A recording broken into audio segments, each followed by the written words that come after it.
ठीक है, तो we shall start now. So in this session we will see again shear stress distribution और जो derivation हमने लास्ट क्लास में पढ़ा था, so we will see that again because last time क्या हुआ था कि वो अच्छे से क्लियर नहीं हो पाया था क्योंकि वो नोट था उसमें आपने देखा होगा कुछ मिस्टेक था, थोड़ा बहुत जो नोटेशन का था वो सही से नहीं लिखा हुआ था, तो उससे कन्फ्यूजन हो रहा था। सो हम लोग क्या करेंगे, एक बार फिर देखेंगे एंड बिफोर डैट हम लोग एक बार इसका समरी देख लेते हैं। एक्चुअली हम लोग कहाँ पे आए थे, किस रिजल्ट पे हम लोगों ने रिजल्ट पे हम लोग पहुंचे थे। तो हम लोग के पास जो रिजल्ट आया था वो अभी चलेंगे देखेंगे। तो फर्स्ट थिंग जो आपका स्क्रीन पर भी दिख रहा होगा आप लोगों को, यहाँ क्या देख पा रहे हैं, एक बीम है।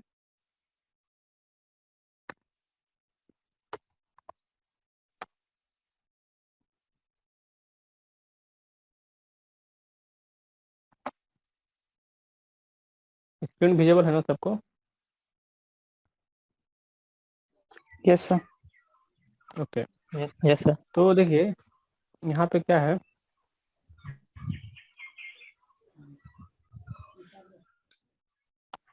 तो यहाँ एक हम लोगों ने जो सेक्शन लिया है, सबसे पहले जो आपको दिख रहा है ये एक बीम है, ठीक है। दिस इज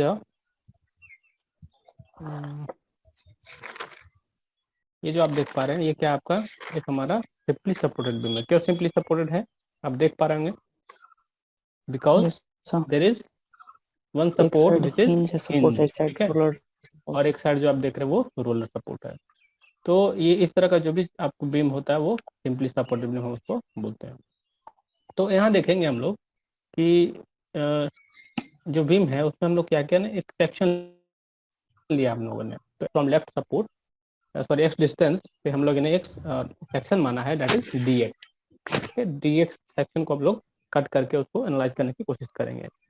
तो आप यहाँ समझ सकते हैं, जैसे आपने बेंडिंग पढ़ा है तो कोई सेक्शन जो कट रहा है तो जो फाइबर है, जैसे ये आप देख पा रहे हैं यहाँ से यहाँ तक आपको दिख रहा है, तो ये चीज जो दिख रहा है ये क्या होगा, जब बेंडिंग आएगा, जब हमारा इस पे लोड आएगा बीम पे, तो लोडेड बीम के कंडीशन में ये कैसा हो जाएगा, इसका प्रोफाइल कैसा होगा बताइए। जो ऊपर का पोर्शन है ये जो आप देख पा रहे हैं उतना, ये क्या हो जाएगा, कॉम्प्रेशन में आ जाएगा, इसको कॉम्प्रेशन जोन बोलते हैं। और जो नीचे होगा वो क्या होगा, टेंशन के जोन में आएगा। क्लियर ये चीज? ठीक है। तो यस ये जो आप देखते थे कि जब चेंज होता था तो यहाँ पे क्या था ये, क्योंकि वहाँ पे प्योर मोमेंट का केस आप पढ़ रहे थे, एंड इन प्योर मोमेंट आप देख रहे थे कि एक कर्वेचर बन रहा है बीम का, ठीक है। तो जो फाइबर होता था, जो ये सेक्शन यहाँ पे जो आपको रेक्टेंगुलर दिख रहा है, वो कैसे शेप में बन जाता था, किसी को याद है? थोड़ा सा क्या यस हो सर। जाता था ऐसे, याद है? इस यस तरह का वो सर। शेप उसमें आ जाएगा, मतलब इस तरह का वो कुछ आ जाएगा, क्योंकि ये जो होगा बेंड करेगा डाउनवर्ड, तो डाउनवर्ड डिफ्लेक्शन आएगा इसमें। तो क्या होगा कि इस तरह का उसका कुछ कंडीशन आया। तो हमारा मान लीजिए यहाँ गए न्यूट्रल एक्सिस है, तो कहीं भी किसी भी लेयर पे हमको पूछा जाएगा कि हमारा, अब उस समय तो बेंडिंग मोमेंट पूछा जा रहा था, बेंडिंग स्ट्रेस पूछा जाता था, सॉरी, तो बेंडिंग स्ट्रेस हम लोगों ने निकाल दिया। But now we need to calculate shear stress.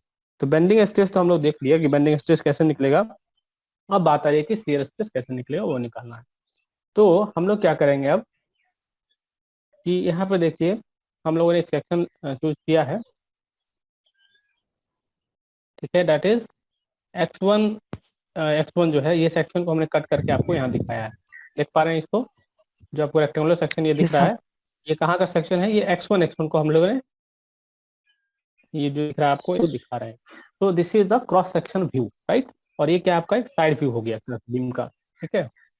तो इस व्यू में आप देख रहे हैं कि ये जो है जो हमने काटा उसका उधर का पार्ट, मतलब ये वाला पार्ट दिख रहा है ना, क्रॉस सेक्शन मतलब यही वाला हो, ये वाला पार्ट आपको दिख रहा होगा, तो समझ पा रहे हैं इस चीज को, विजुलाइज कर रहे हैं। तो ये पोर्शन हमको यहाँ यस दिख रहा सर। है। तो यहाँ पे देखिए अब हमको क्या करना है कि सपोज कोई एक लेयर हम मानते हैं किसी वाई डिस्टेंस पे, तो वाई डिस्टेंस पे हमने एक लेयर माना दैट इज ई एफ। तो ई एफ लेयर पे हमें चाहिए कि ये निकालना है, टॉ निकालना है कि टॉ कितना होगा, दैट इज शियर स्ट्रेस कितना होगा। ये हमारा ऑब्जेक्टिव है इस केस में कि हमारा ये कितना होगा ये निकालना है, इसको ड्राइव करना था। चलिए, तो यहाँ पे हमारा ये वाई है, वाई डिस्टेंस पे हमने ई एफ लिया है, ठीक है, ओके। उसके बाद जो आपको एक और चीज वाई बार दिखता है, ये क्या है, इसके ऊपर जो एरिया होगा ई एफ के ऊपर जो एरिया आप देख पा रहे हैं ये वाला, ठीक है, एबव द ई एफ, तो EF के ऊपर जितना एरिया है उस एरिया का जो सेंट्राइड होगा CG होगा वो यहाँ पे है, और वहां से लेके जो न्यूट्रल एक्सिस का डिस्टेंस है दैट इज y बार। ये भी क्लियर है, ठीक है। अब इसमें जो आपको विड्थ दिख रहा होगा B दिख रहा है, ठीक है, ओके, B दिख रहा है, और एक पोर्शन आपको DX दिख रहा था जो कल यूज हो रहा था जब आप लोग कर रहे थे कैलकुलेशन। एक चीज अब यहाँ पे ये समझना हम लोग को एक्चुअली, ये लोड शियर स्ट्रेस लग कैसे रहा है, बेंडिंग स्ट्रेस कहाँ लग रहा था, ठीक है, तो उसको समझना है। तो जैसे आप मान लीजिए इसमें स्ट्रेस आ रहा होगा तो किस तरह का स्ट्रेस आ रहा होगा, बेंडिंग स्ट्रेस आ रहा होगा। तो कहने का मतलब कि जब हम सिर्फ और सिर्फ मोमेंट की बात कर रहे थे, शियर नहीं था, तो शियर नहीं था इस पे, तो मान लीजिए कोई ऑब्जेक्ट बीच में रहता है उस पर क्या लगता है, लोड, एक शियर लगता, सॉरी शियर को बोल रहे हैं, एक नॉर्मल स्ट्रेस लगता, ऐसे नॉर्मल स्ट्रेस किसी भी एलिमेंट पे लगता है, याद है, इस तरह से आपको कहीं पे यस भी सर। लगता। और आपने देखा होगा कि हर लेयर पे जो वेरिएशन था बेंडिंग स्ट्रेस के केस में देखा था कि लीनियर आता था, याद है, ठीक है। Yes sir. लेकिन लेकिन होता क्या है, जैसे आप मान लीजिए हमारा प्रैक्टिकल केस की बात करें, that was not not the practical case, ठीक है, कहीं कहीं शियर फोर्स जीरो तक किसी भी सेक्शन में कहीं सर्टेन पॉइंट ऐसा आएगा जहाँ पे शियर फोर्स जीरो रहेगा, लेकिन हर जगह शियर फोर्स जीरो नहीं रहेगा। तो प्रैक्टिकल में हम बोलेंगे प्रैक्टिकली वहाँ पे शियर भी रहेगा।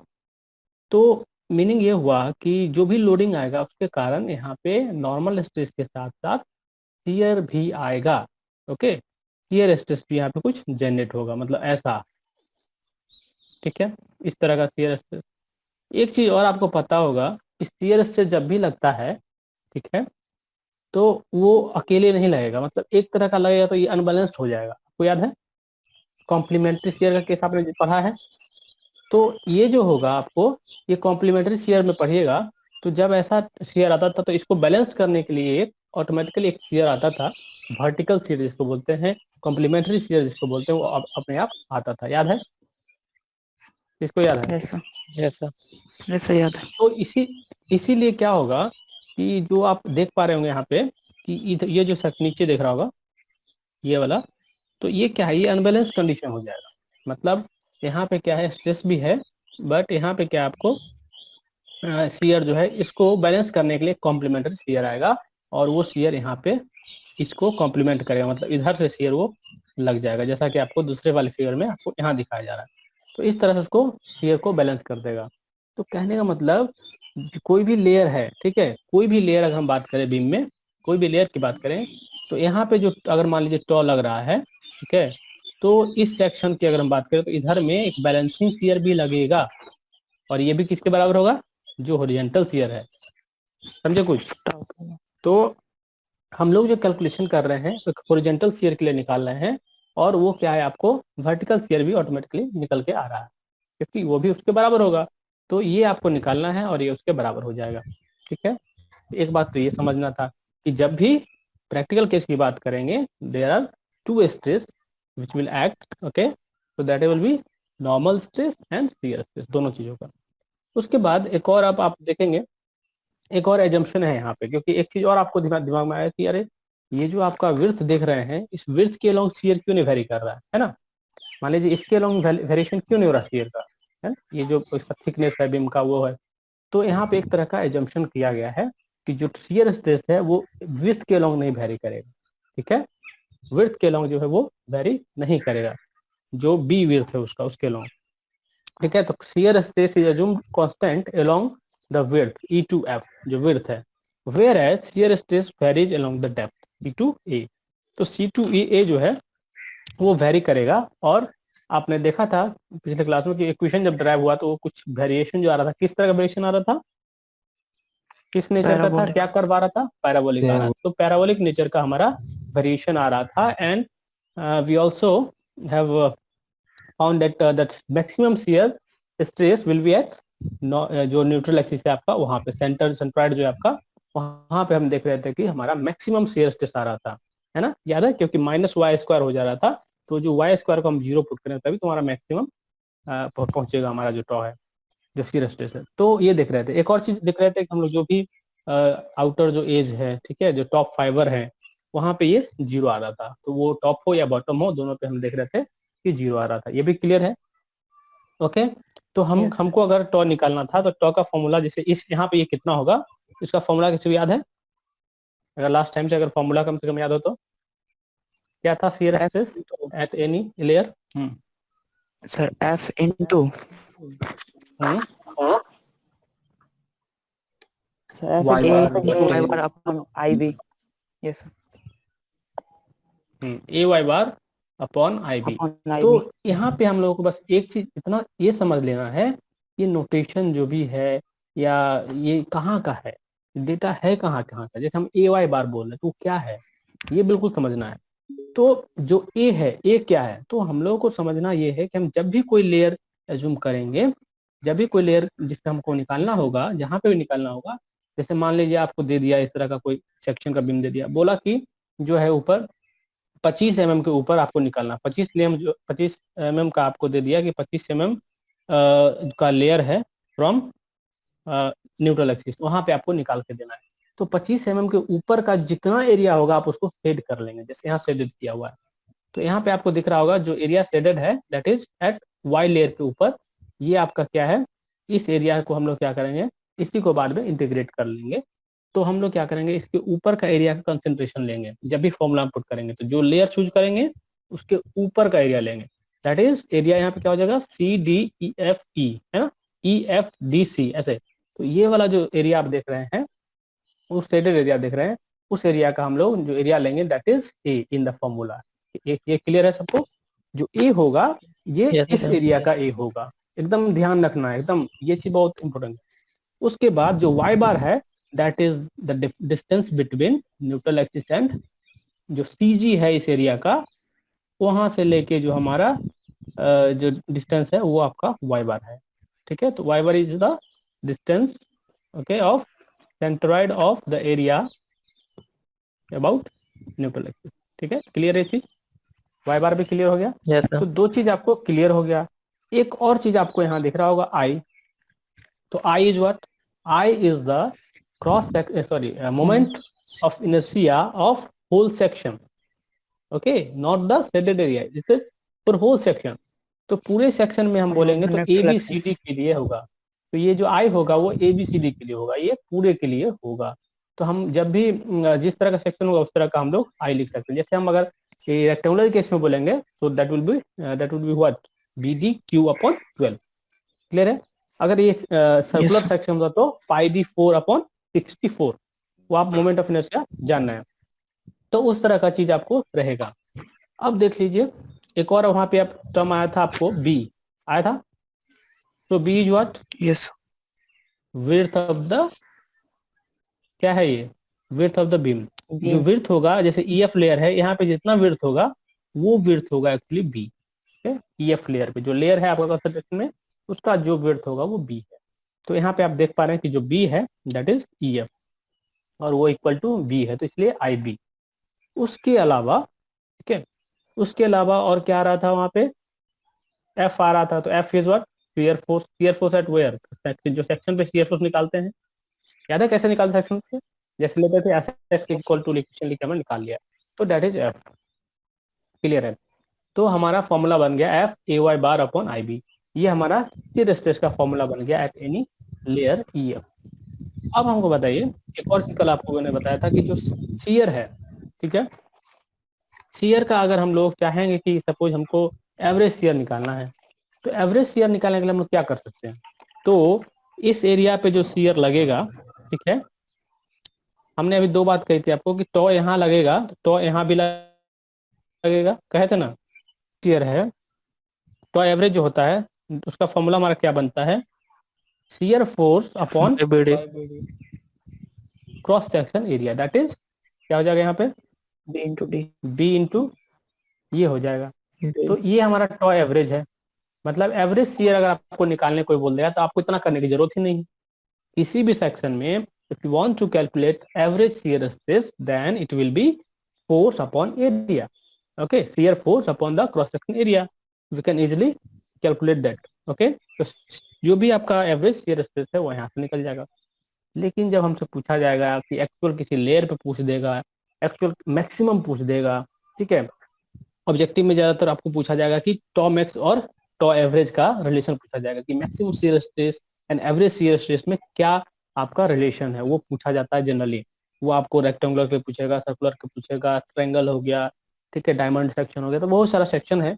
सबके लिए आपको पूछा जाएगा कि जो टॉम एक्स है और टॉ एवरेज है दोनों का क्या रेशियो होता है।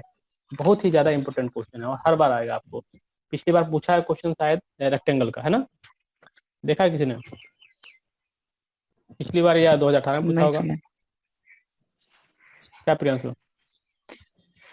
हाँ नहीं देखे थे सर। ठीक है, तो हमारा फाइनली जो फॉर्मूला बना था आप देखेंगे तो यही फॉर्मूला था, इसी को हम लोग अभी डिस्कस कर रहे थे।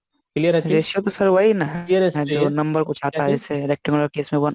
सर रेशियो हाँ जो हाँ है हाँ, वही बस नंबर है ना है, बस, वही जो क्योंकि 1.5 लास्ट टाइम आता हम है। लोग 3/2 आया था, 3/2 आया था, ये सर 1.5 1.5 आया था, वही होगा। वही। Yes, sir. तो shear stress at a distance x from left support and y from neutral axis is given by tau equal to f upon ib into ay bar. F क्या है? shear force at that section. Ay bar is the moment of that area of cross section which is above or beyond the level of ef about neutral axis. Suppose हम नीचे की बात करेंगे तो हम लोग नीचे जाएंगे तो शेडेड एरिया को हम लोग बियॉन्ड लेंगे, उसको नीचे ले लेंगे, ठीक है। उसके बाद y bar is the distance of C G of area about E F from neutral axis. I हो गया मोमेंट ऑफ इनर्शिया, बी हो गया विड्थ। क्लियर है यहाँ तक? इतना आप अगर याद रख Yes, लिए sir. आप लोग तो आपका सारा न्यूमेरिकल इतना से ही बन जाएगा, समझे? बस थोड़ा सा कॉन्सेप्ट लगाना है, सारा न्यूमेरिकल यहाँ से बन जाएगा, ठीक है।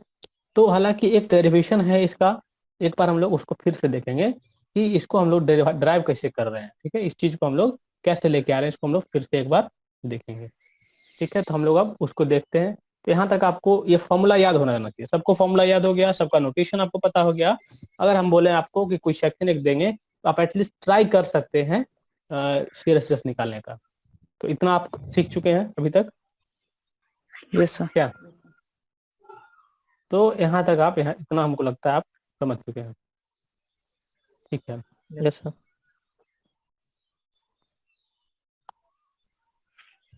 चलिए देखिए, अब हम लोग थोड़ा सा चलते हैं, इसका जो डेरिवेशन पार्ट था फिर से एक बार देखते हैं। एक बहुत ही अच्छी बुक है जो आप देखेंगे, एस रामारुथम की बुक है, सोम की, स्ट्रेंथ ऑफ मटेरियल करके, उसका बहुत अच्छा बुक है। उसको अगर आपके पास है या लाइब्रेरी में से मिलेगा आपको होगा तो वहाँ से ले सकते हैं जब कॉलेज खुलेगा, या ऐसे है तो पढ़िए इस चीज़ को, बहुत अच्छा बुक है, ठीक है। तो इसमें देखिएगा, अगर आप इसको आप पढ़िएगा तो आपको फिर वही चीज़ आएंगी कि हमने एक बीम लिया है, ठीक है, और जब यहाँ पे क्या है, प्योर मोमेंट का केस नहीं है, दैट इज यूनिफॉर्म बेंडिंग नहीं होगा। यूनिफॉर्म बेंडिंग कब होता है? जब प्योर मोमेंट लगता है, मतलब एक कॉन्स्टेंट मोमेंट आप जब किसी भी सेक्शन पे लगेगा तो उसको बोलेंगे यूनिफॉर्म बेंडिंग। बट जहाँ पे मोमेंट के साथ साथ शियर फोर्स भी आ रहा है, बेंडिंग मोमेंट के साथ साथ शियर फोर्स भी आ रहा है, तो उसको हम लोग बोलेंगे नॉन यूनिफॉर्म बेंडिंग। क्लियर है? Non uniform bending. और इस केस में हमारा क्या होगा, नॉर्मल स्ट्रेस आएगा और शियर स्ट्रेस भी आएगा।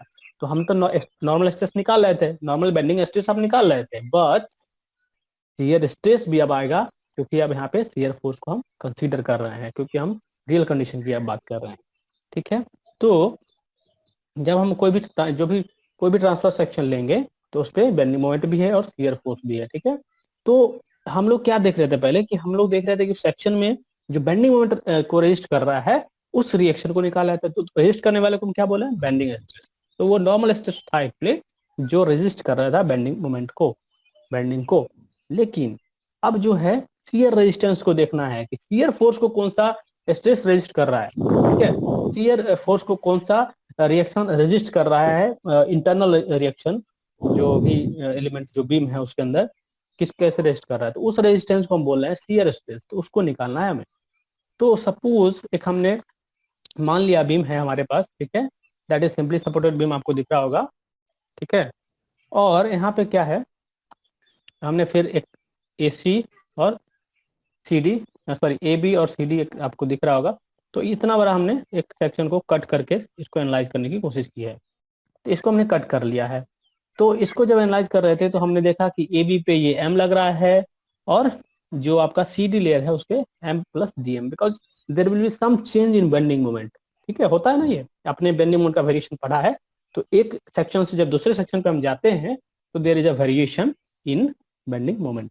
तो हमने एक तरफ m बोला, एक तरफ m प्लस dm बोला।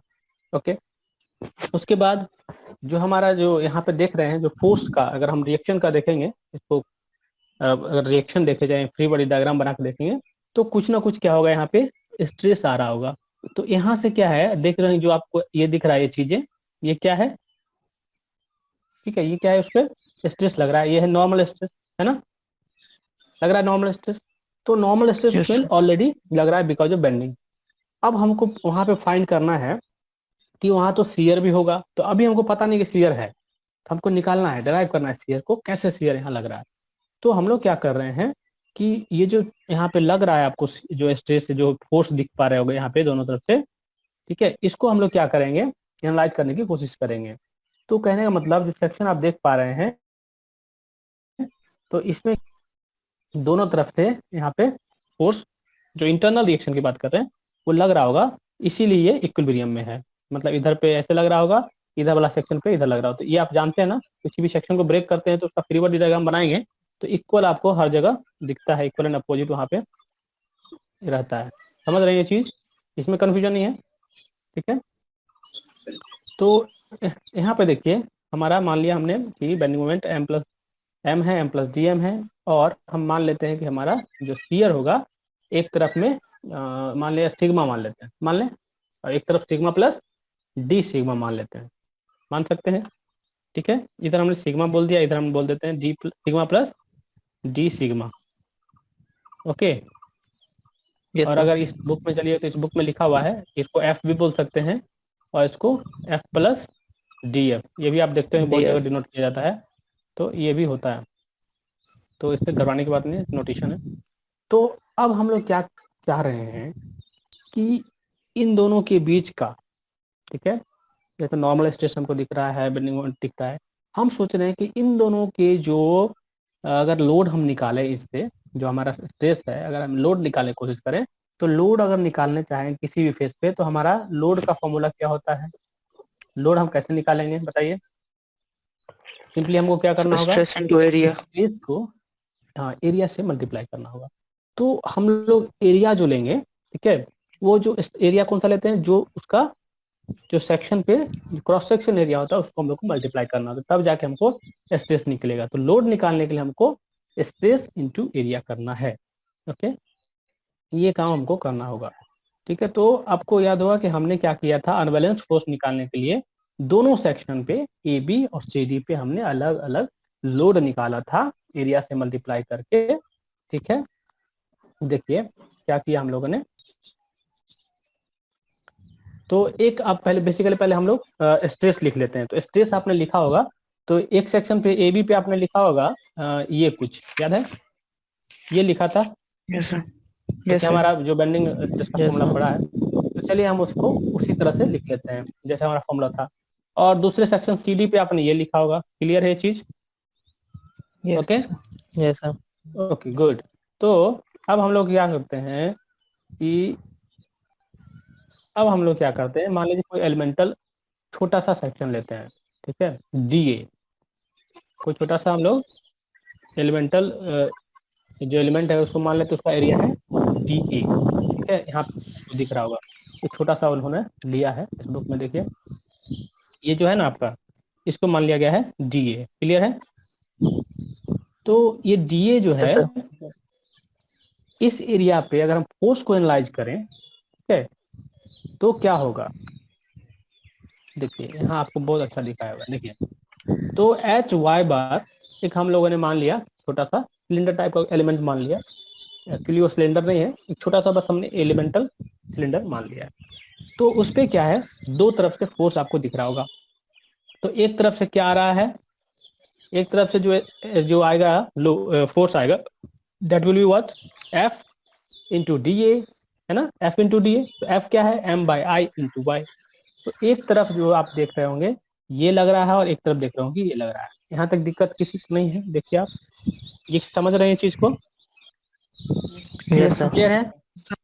तो Yes, sir. अगर हम इस पे देखेंगे, इस सेक्शन, इस सिलेंडर जो एलिमेंटल सिलेंडर दिख रहा है, इस पे हमें अगर देखना चाहें कि अनबैलेंस्ड फोर्स कितना है, तो हम लोगों को क्या करना होगा, अनबैलेंस्ड फोर्स निकालने के लिए क्या करेंगे बोलिए? घटा देंगे सर, घटा देंगे। दोनों को डिफरेंस ले, दोनों का डिफरेंस ले लेंगे, घटा देंगे। तो hence unbalanced force on the elemental cylinder will be difference between both the loads, okay, coming on the elemental area, और that would be dm upon I into YBA। सबको क्लियर है, ये याद है? यस सबको सर। याद है ये चीज? निकाले थे हम लोग उस दिन। तो हमारा यस जो सर। आपका लोड अनबैलेंस्ड लोड आया था, दैट इज दिस। तो ये जो लोड है ये एक्चुअली किसका है? ये एकदम छोटा सा कोई एलिमेंट लिए थे उसका हम मान रहे हैं। तो छोटा सा एलिमेंट ले रहे थे उसका ये क्या है? लोड, अनबैलेंस लोड पे है, तो हमें तो पूरा देखना पड़ेगा, है ना? तो हम लोग क्या करेंगे, जितना एरिया आपको ऊपर दिख रहा है उसको इंटीग्रेट कर देंगे, ठीक है?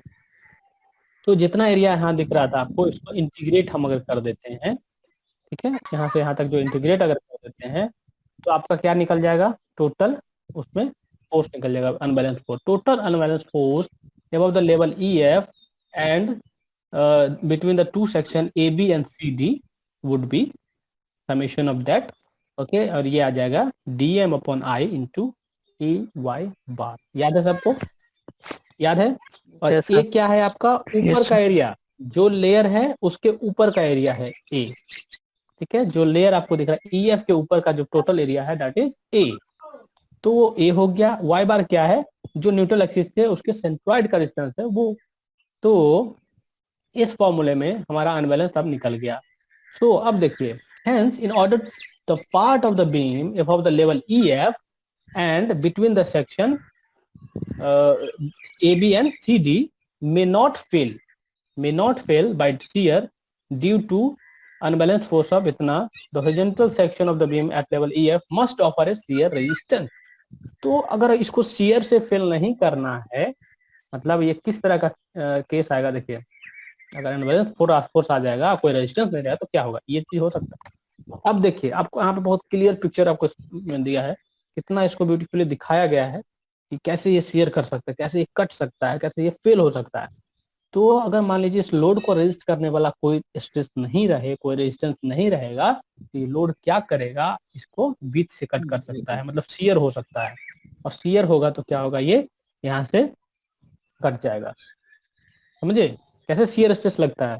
तो शेयर लगने का मतलब हुआ कि ये जो यस सर। फोर्स है, फोर्स की तरह है, शेयरिंग फोर्स हो गया, उसको क्या टेंजेंशियल फोर्स हो गया उसके ऊपर, और वो चाहेगा कि हम इसको मूव कर दें।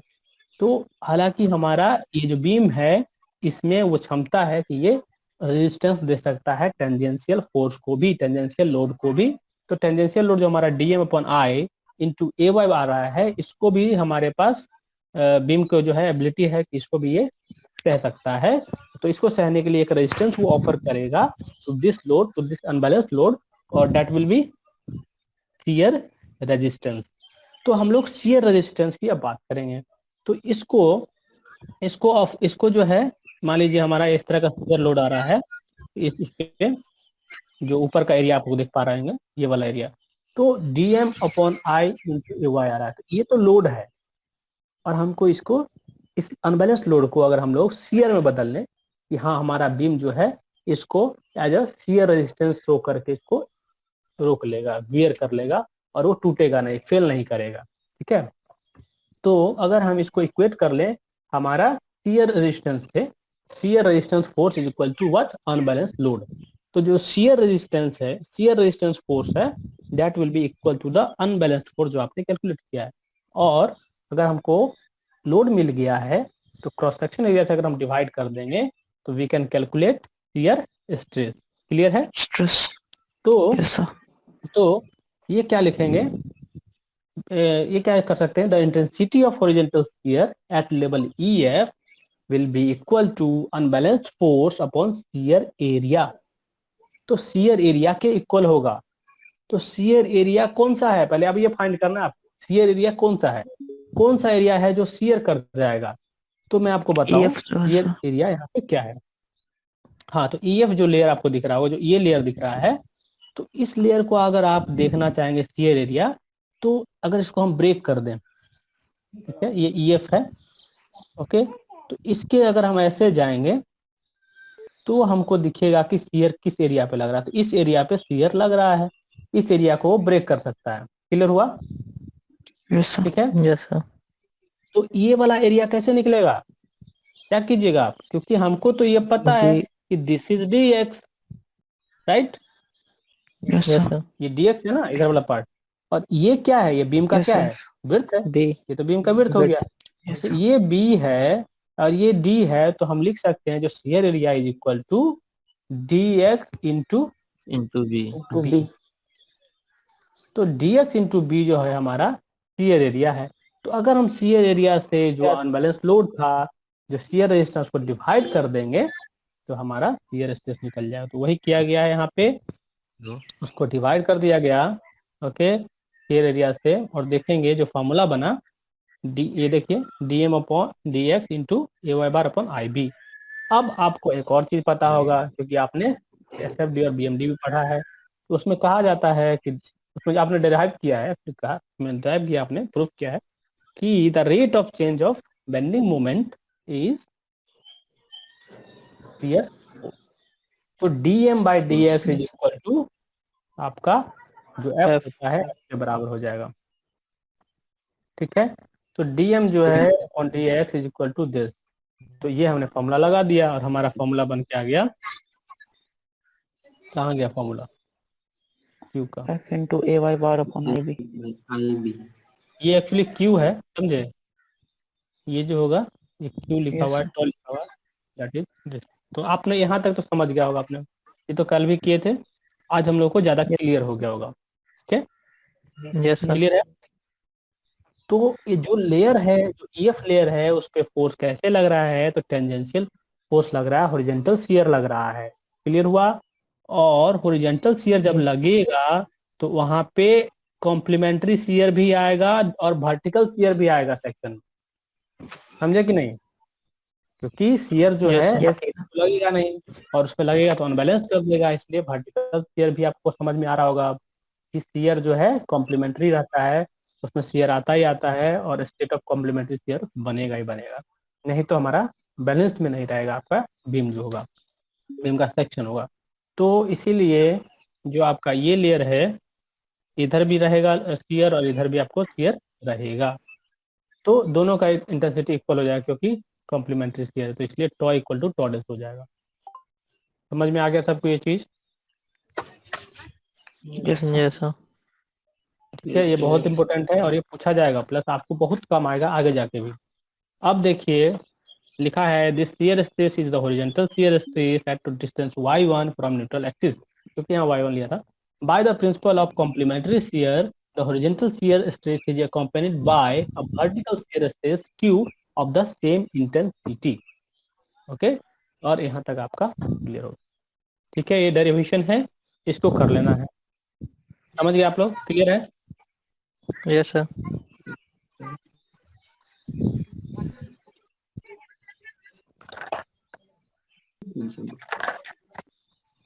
Okay, good. तो आप लोग डेरिवेशन कर सकते हैं आप। ठीक है, तो आप यस लोग सर। क्या कीजिएगा, ये होमवर्क है आप लोगों का, कि डेरिवेशन को आप लोग करेंगे पेज में, ठीक है, और उसको पोस्ट करेंगे। मतलब क्या है कि जो डेरिवेशन है उसको आपको लिखना भी है, ऐसे नहीं सिर्फ दो चार लाइन लिखना है, अच्छे से सजाना है, अच्छा से डेरिवेशन करना है उसको। कहीं गड़बड़ होता है आप पूछ सकते हैं, और उसको आपको करना है। ठीक है, तो डेरिवेशन यस। आज का होमवर्क है आपका, वो कॉपी में करेंगे। ठीक है, चलिए। अब यस हम लोग के सर पास अब सिंपल, अब क्या क्या बोले, कुछ बोलना है? सर कौन का करना डेरिवेशन? डेरिवेशन करना है सिर्फ शियर स्ट्रेस का, जो शियर स्ट्रेस हमने अभी निकाला किसी भी सेक्शन पे, फॉर्मूला का डेरिवेशन करना है और कुछ नहीं करना। ओके, समझ में आया? हाँ। तो अभी हम लोगों को क्या करना है, अब हम लोग शियर स्ट्रेस डिस्ट्रीब्यूशन देखते हैं, जो कि काफी पूछा जाएगा आपको। Shear stress distribution for beam section of various shapes. तो सबसे पहला आप देखेंगे यहाँ पे रेक्टेंगुलर सेक्शन की हम बात कर रहे हैं। तो ये जो फिगर आपको दिख रहा होगा, यहाँ पे आपको एक रेक्टेंगुलर सेक्शन दिख रहा है, ये किसी बीम का एक पार्ट है। Okay, beam can be simply supported और cantilever beam, overhang beam, fix beam, तो कुछ भी हो सकता है। यहाँ पे आपको एक सेक्शन दिख रहा है बीम का, ठीक है। इस पे हमने मान लिया है कि इस सेक्शन पे हमारा जो शियर फोर्स आ रहा होगा, दैट इज, यहाँ मान लिया एस है। आप एफ भी ले सकते हैं। तो इस सेक्शन पे हमारा शियर फोर्स दिया हुआ है, हमारा फॉर्मूला आपको समझ में आ चुका है। तो हम लोगों को करना क्या होगा, हम लोग को क्या करना है कि एस तो गिवन है, ठीक है, ए वाई बार निकाल लेना है, ठीक है, और आई तो हम आराम से निकाल सकते हैं। क्या आई निकालने में कोई Yes, sir. समस्या है आप लोग? आई तो No, एकदम sir. खुशी खुशी आप निकाल No, sir. लीजिएगा। बी निकालने में कोई समस्या नहीं, क्योंकि बी तो ऑलरेडी गिवन है, that is the Yeah. Width. तो हमें करना क्या है, सिर्फ और सिर्फ जो ए वाई बार है वो निकालना है। और ए वाई बार निकालने के लिए हम लोग क्या करेंगे, पहले ए निकाल लेते हैं, ठीक है, और वाई बार निकालना भी हमारे लिए मुश्किल नहीं होगा। तो ए इज व्हाट, अगर हम मान ले कोई लेयर मान ले, एक तरीका है डिस्ट्रीब्यूशन निकालने का, क्योंकि आप डिस्ट्रीब्यूशन जब भी निकालना चाहे तो कोई एक लेयर लेते हैं, फिर इंटीग्रेट करते हैं, फिर उसको करके हम लोग पूरा देख लेते हैं, पूरा इंटीग्रेट करके देख लेते हैं कि होल में कितना आएगा। तो suppose we are taking a लेबल E F, okay, at Y. तो आप लोग कॉपी में साथ साथ कर सकते हैं इसको। तो हम लोगों ने क्या किया, वाई डिस्टेंस पे एक ई एफ लेयर लिया, और उसके ऊपर का जितना एरिया है इसको हम लोगों ने सेट कर दिया, ठीक है, सब लोग कर दीजिए सेट इसको। तो इस एरिया को हमने सेट कर दिया। उसके बाद अगर हम इस एरिया का इस जो अपसाइडेड जो दिख रहा है पार्ट, उसका एरिया निकालेंगे, तो एरिया निकालेंगे तो क्या लिखेंगे, हालांकि ये हमारा कितना होगा, पहले ये निकाल लेते हैं, साइड्स निकाल लेंगे, और साइड्स को बस क्या करना होगा हम लोगों को, तो बताइए कितना होगा ये साइड, जो टोटल डी है, राइट, तो यहाँ तक तो डी बाई टू हो जाएगा। तो यहाँ तक ये डी बाई टू है, माइनस वाई, तो डी बाई टू को हम लोग वाई से हमारा, तो D by two minus Y, ठीक है, ये कर दीजिए।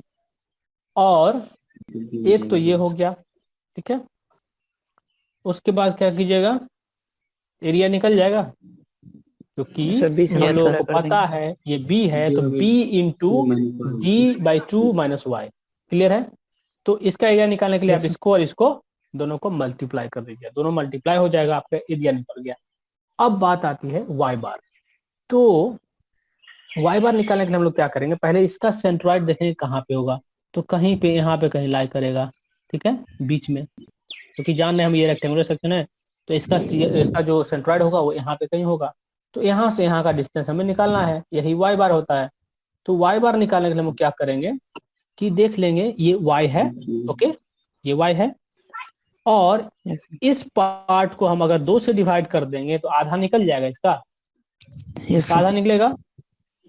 तो इसका आधा निकलेगा, मतलब क्या लिख देंगे वाई बार को, वाई बार इक्वल टू वाच Y plus 1/2 D by two into Y लिख सकते हैं। क्या हम इसको लिख सकते हैं इस तरह से? यस एरिया निकल गया था आपका, एरिया निकल गया था, that is B into D by two into, तो आप इसको क्या कीजिए, दोनों को मल्टीप्लाई कर दीजिए, तो आपका ए वाई निकल जाएगा, ए वाई बार। तो मल्टीप्लाई कर लीजिए, मल्टीप्लाई करिए इसको, मल्टीप्लाई करिए सर। कर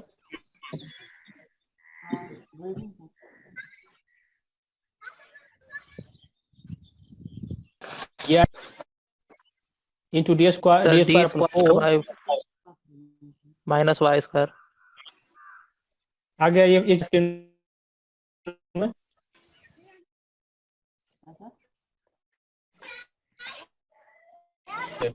तो जब ये आपको आ गया तो हम लोग फॉर्मूला में पुट, ठीक है, तो पुट करिए इसको, B by two into D square अपन 4 माइनस वाई स्क्वायर को पुट कर दीजिए इस फॉर्मूले में, तो हमारा फॉर्मूला इस तरह का कुछ बन जाएगा। पुट करिए सब लोग, ये फॉर्मूला बनना चाहिए, आया सबका?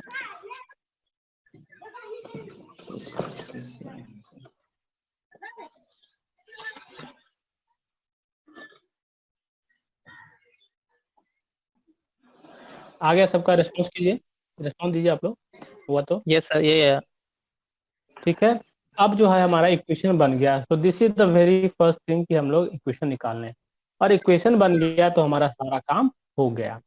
अब हम लोग क्या करेंगे, थोड़ा फर्दर इसको सोल्व कर लेंगे, आई का वैल्यू पुट कर देंगे और आई विल बी BDQ/12।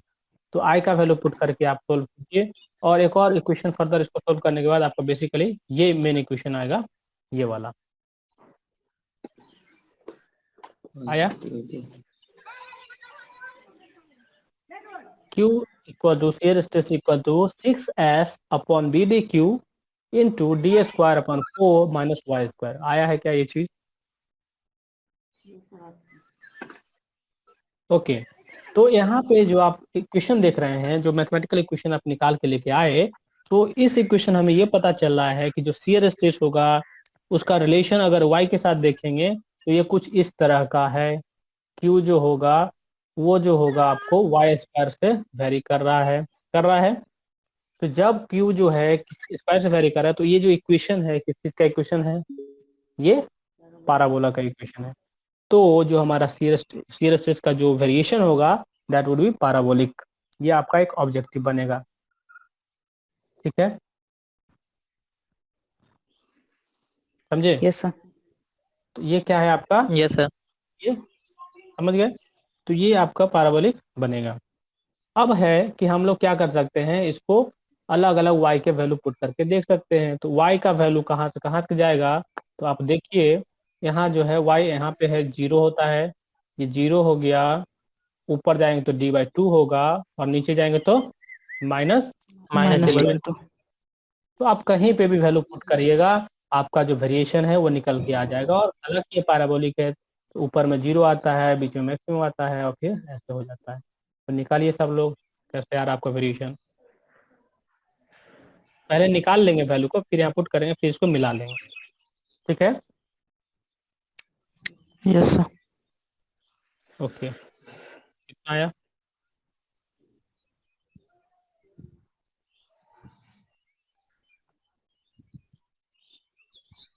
सबका इस तरह का वेरिएशन आ रहा है? Yes sir. Okay good. तो हमारा मैक्सिमम कितना आया, Q max, what is Q sir max? Q sir max आ जाएगा 6/BDQ BDQ इंटू D²/4।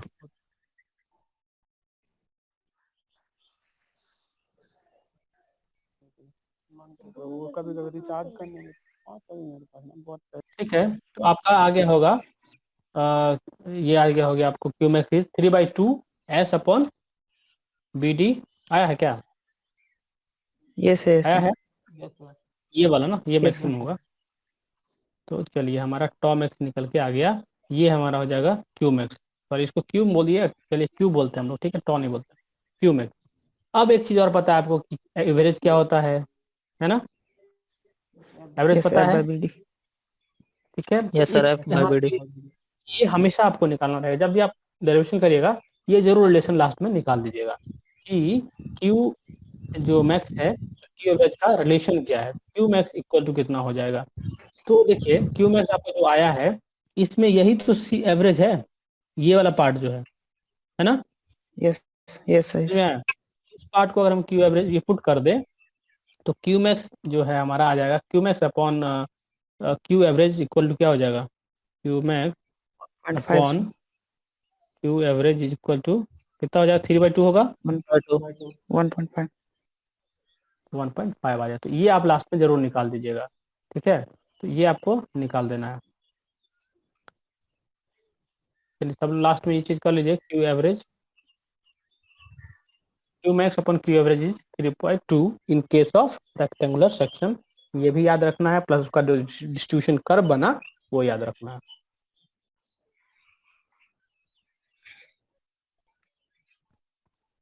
ठीक है, हम लोग यहाँ तक पहुंच गए। यस ठीक है, तो हम लोग अब नेक्स्ट चलते हैं, नेक्स्ट सेक्शन की एक बात करते हैं, उसके बाद हम लोग आगे बढ़ेंगे।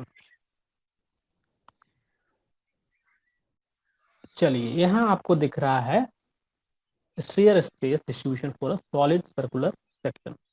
तो एक सॉलिड सर्कुलर सेक्शन की अगर हम बात करेंगे, अगर हमको वहां पे निकालना है, क्या निकालना है, shear stress। यस। तो सबसे पहले आप देखेंगे फिगर आपको दिख रहा है, एक सर्कल दिख रहा होगा, रेडियस आर है, ठीक है, स्मॉल आर जो रेडियस दिख रहा है।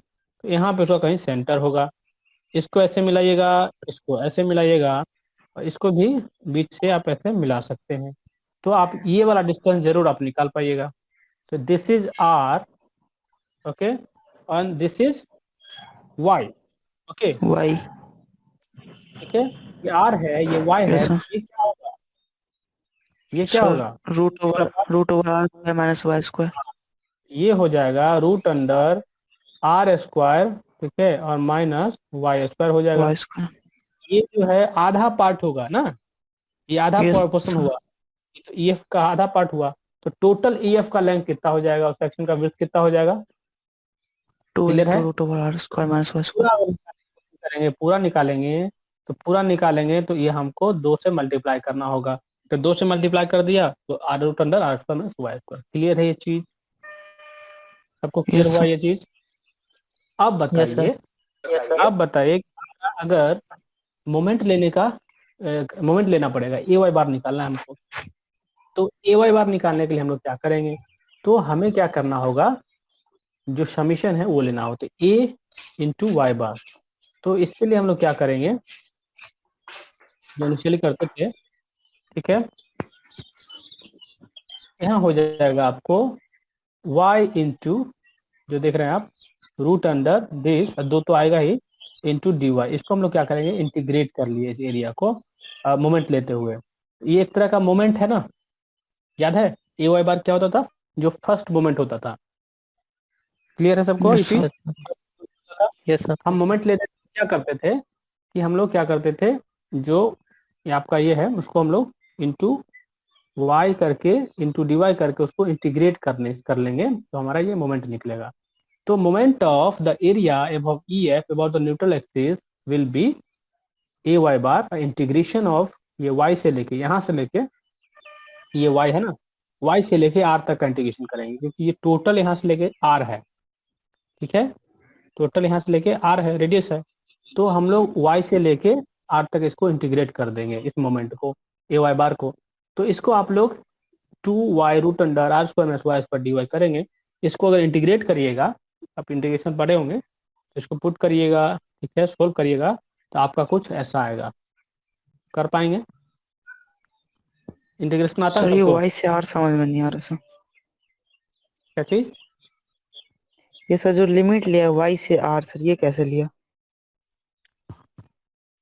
जैसे देखिए, अरे जो हम लोग क्या करना है, ये आपका इस एरिया का है तो निकालना होता है ए वाई बार, ऊपर वाला जो शेडेड एरिया है, जो शेडेड हाँ एरिया दिख सर। रहा है ना, ये चीज, यहाँ ये शेडेड जो ई हाँ एफ सर। है, that is at Y from neutral axis. तो हमको इंटीग्रेट करना है तो इसी एरिया को ना करना पड़ेगा, moment, A Y bar is the क्या, moment, moment of the area above E F. तो ई एफ के अबव जितना एरिया है इसी को हमको निकालना है। तो इसको हम लोग को अगर मान लीजिए पूरा कर दीजिए तो होल मोमेंट पूरे का निकल जाएगा मोमेंट, लेकिन मोमेंट आपको निकालना है ए वाई बार का सिर्फ इस एरिया का। तो इसलिए हम लोग क्या करेंगे, यहाँ वाई से चलेंगे और आर तक लेंगे, यहाँ तक, ताकि जो हमारा मोमेंट निकल गया सिर्फ और सिर्फ इसी एरिया का निकल के आए, इस एरिया का निकल के आए अबाउट न्यूट्रल एक्सिस, समझे। इसलिए हम यस वाई से सर। लेके आर तक जाए। तो इसको सोल्व करके देखिए क्या आता है।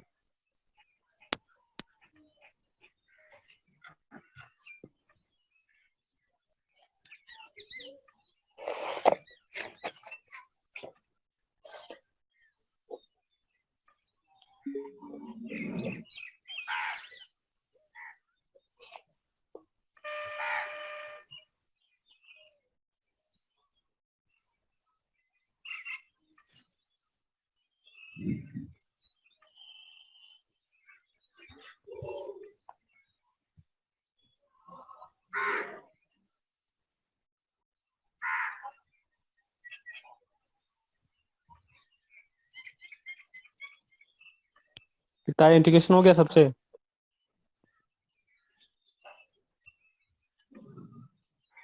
कर रहे हैं सर।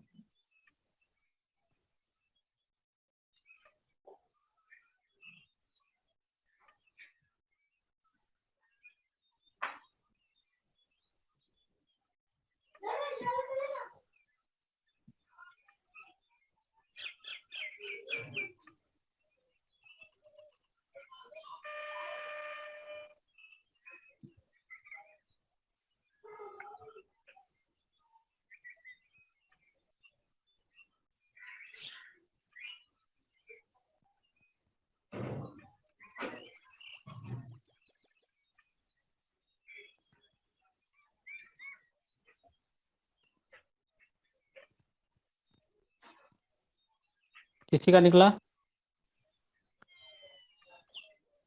ठीक है, इंटीग्रेशन तो हो जाएगा मुझे मेरे हिसाब से, है ना? Yes sir. 1। जैसे कि एक चीज और समझिए, यस सर, हो जो जाएगा। अगर मान लीजिए हो जाएगा ना, एक चीज और देखिए कि अगर इसको और देखना चाहे कि ये जो चीज है, ये जो दिख रहा है आपको 2 root under r² minus y², ठीक है? तो इसी को हम लोगों ने क्या किया है एक्चुअली, ये जो अगर मान लीजिए यहाँ पे हम छोटा सा कोई एलिमेंट मान लेंगे dy, ठीक है? यहाँ पे हम मान लेते हैं छोटा सा कोई एक मान लेते हैं यहाँ पे dy, ठीक है?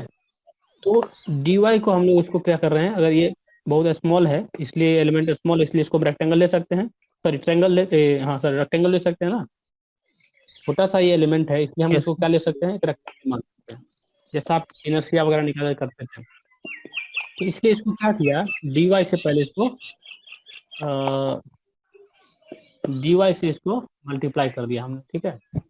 dy से मल्टीप्लाई कर दिया, और इसको हम लोगों ने क्या किया है, y लिया इंटू y, इसको इंटीग्रेट करना पड़ेगा आपको, तभी तो आप निकाल पाइएगा, क्या निकाल पाइएगा, जो आपका ए वाई बार है। तो जो y है वो यहाँ से आया और dy है तो यहाँ से आया, तो उसके बाद इसको हम लोग इंटीग्रेट कर रहे हैं, जैसे हम लोग मोमेंट निकालने में करते हैं, इसलिए y से लेके r तक जाएंगे तो इसका मोमेंट मिलेगा, ठीक है? तो जो भी आप ये निकालिएगा तो पहले स्ट्रिप का अगर एरिया निकालना है, सिर्फ स्ट्रिप का एरिया, तो that area would be 2 root under r² - y² into dy, ठीक है? इसमें दिक्कत नहीं है, ठीक है आपको? हाँ सर।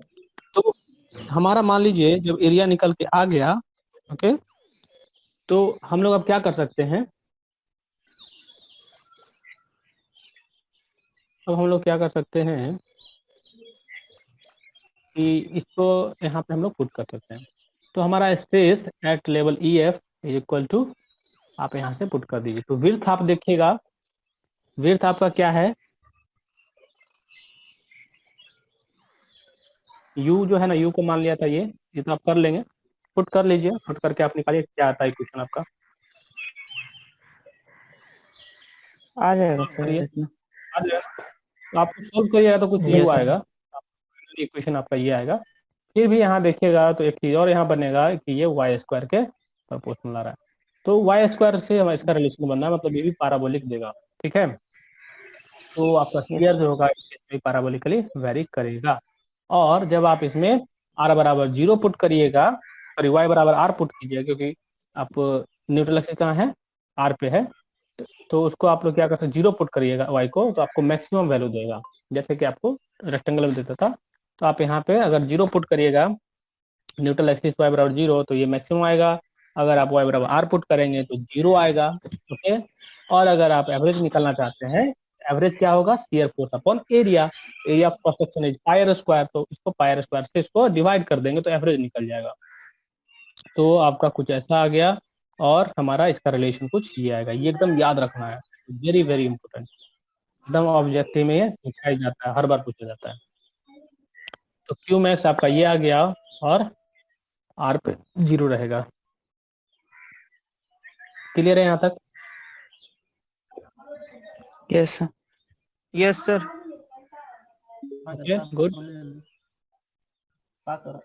अब हम लोग क्या करेंगे कि in the next session we will see the numericals, और हम लोग और भी कुछ देखेंगे, ठीक है? तो आप लोग यहाँ तक पढ़ने के बाद आप क्या कीजिए, कुछ न्यूमेरिकल बनाने की कोशिश कीजिए, ठीक है? कोई लेयर रैंडम ले लिया, उसमें बनाने की कोशिश कीजिए, जो आपका बुक है, जो बुक आप क्लास में यूज करते हैं, उसमें आप जाइए और कुछ कुछ न्यूमेरिकल को सोल्व कीजिए, ठीक है? उसके बाद हम लोग आगे चलेंगे, फिर एक आई सेक्शन देखेंगे और बहुत सारे न्यूमेरिकल हम लोग करेंगे, ठीक है ना? तो हम आगे चलेंगे तो हम लोग इसे और करेंगे, ठीक है? तो आज हम लोग यहीं खत्म करते हैं, ठीक है? चलिए। Thank you sir.